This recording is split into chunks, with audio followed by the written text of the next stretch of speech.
আজকে আমি এমন একটা জায়গায় এসেছি, আপনারা দেখুন জায়গাটা চিনতে পারেন কিনা। দেখুন তো চিনতে পারছেন কিনা। এটা হলো সেই আমাদের নবাবের পুরাতন বাড়ি।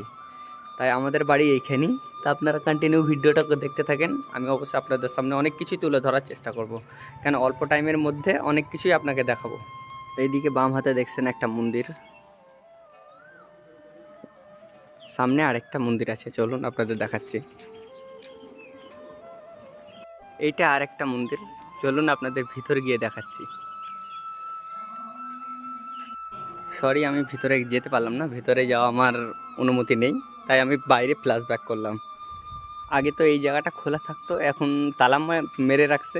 এইখানে আমাদের অনেক স্মৃতি জড়িয়ে আছে, সেটা ব্যাখ্যা করে বললাম না। আমরা দুই বন্ধুর অনেক স্মৃতি জড়িয়ে আছে। এইদিকে দেখছেন একটা রাজবাড়ি, এটাও একটা বাড়ি, কিন্তু ভিতরে যাওয়া নিষেধ। ভিতরে এটাতে গেটটাই তালা দেওয়া আছে, তাই ভিতরে যেতে পারছি না, না তো তোমাদের ভিতর থেকে গিয়ে দেখাতাম। লালগোলার অনেক সৌন্দর্য ঐতিহ্য আছে, যা আমি পুরোটা তোমাদের সামনে তুলে ধরতে পারছি না। অবশ্যই চেষ্টা করবো একদিন, তোমরা নেক্সট ভিডিওতে কমেন্ট করবা, যদি ভালো লাগে অবশ্যই আমি তোমাদের সামনে পুরোটা ভিডিওটাই আনার চেষ্টা করব।